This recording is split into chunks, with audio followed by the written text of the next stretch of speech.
नमस्कार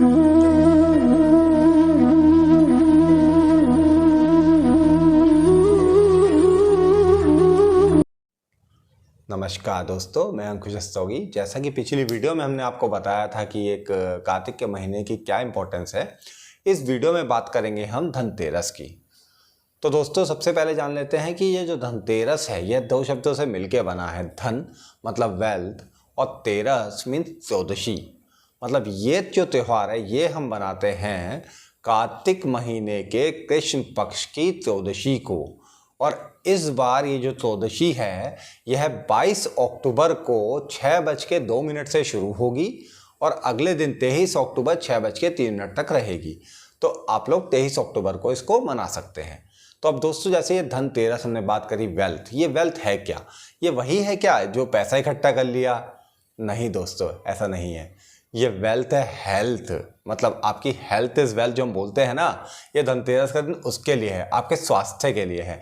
ऐसा माना जाता है कि इस दिन हम धन्वंतरी जो देवता हैं उनकी पूजा करते हैं। ये धन्वंतरी जो हैं यह आयुर्वेद के देवता माने जाते हैं और भगवान विष्णु के स्वरूप माने जाते हैं। यह माना जाता है कि जो समुद्र मंथन हुआ था उस दिन अमृत कलश को लेके धन्वंतरी ही थे जो आए थे। तो मतलब इस दिन अगर आप उनकी पूजा करने वाले हैं तो बिल्कुल आप अपने स्वास्थ्य का तो बिल्कुल आप समझ लीजिए आप बढ़िया से ध्यान रखने वाले हैं। भले ही एफर्ट्स आपको करने होंगे पर थोड़ा जो पूजा पाठ का असर होता है वह बिल्कुल आपको स्वास्थ्य से संबंधित मिलेगा। दोस्तों इस दिन यम दीपदान का भी काफ़ी महत्व माना गया है।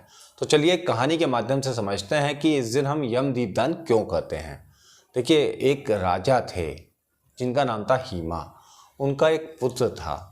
जब उन्होंने एक ज्योतिषी को उसकी कुंडली दिखाई तो ज्योतिषी ने बताया कि इसकी विवाह के उपरांत चौथे दिन मृत्यु हो जाएगी एक सांप के काटने से। राजा बहुत ही चिंतित हो गए। उसने पूरे राज्य में ढूंढना शुरू कर दिया कि अपने पुत्र के लिए एक ऐसी कन्या मिल सके जो उसको मरने से बचा सके।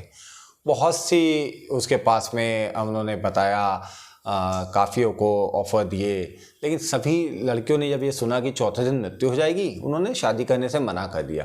परंतु एक बहुत ही सुयोग्य कन्या थी जिसने कहा कि ठीक है, मैं इनसे शादी करूंगी और मैं इनको बचाऊंगी भी। फिर उन दोनों की शादी हो गई। अब वह चौथा दिन आ गया। अब चौथे दिन उन्होंने क्या करा, अपने जितने भी आभूषण थे, सोने चांदी के जो भी सिक्के थे, उन सबको अपने गेट के बाहर रख दिया। उसके साथ ही यह सब रखने के साथ ही उन्होंने कुछ कुछ दीपक वहाँ इतने ज़्यादा जला दिए कि जब यमराज जी खुद एक नाग के रूप में प्राण हरने के लिए आए थे तो वह उस दीपकों की रोशनी से, उस आभूषणों की रोशनी से चकाचौंध से एकदम भ्रमित हो गए और वह नीचे उसमें जा नहीं पाए कमरे में। तो उन्होंने उस समय थोड़ी देर के लिए सोचा कि मैं ऊपर जाके वहाँ से देखता हूँ कि वह कुछ हो पाए। सोने जवाहरात हीरे वगैरह सब पड़े हुए थे, उसके ऊपर चढ़ गए। इसी दौरान रानी ने क्या करा, रानी ने अपना जो पति थे उनको सोने नहीं दिया। वह उनको गीत सुनाती रही, वह उनको कहानी सुनाती रही। अब ये यमराज भी उस कहानी को सुनने लगे, वह भी उन गीतों को सुनने लगे। तो ऐसे में पूरी रात बीत गई और सुबह हो गई।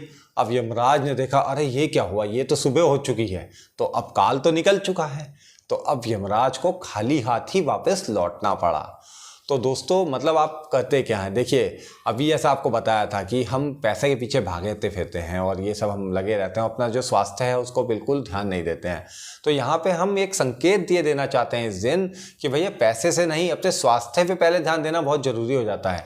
और हम यमराज से प्रार्थना भी करते हैं कि हमारे घर में कोई अकाल मृत्यु बिल्कुल भी ना हो। तो इस दिन यम दीपदान करके जो हम प्रार्थना कर रहे हैं यमराज से, वो ये कर रहे हैं कि हमारे घर कोई अकाल मृत्यु ना हो। दोस्तों अगर आपको ये वीडियो अच्छी लगी हो तो लाइक शेयर सब्सक्राइब करना ना भूलें। जय श्री कृष्ण।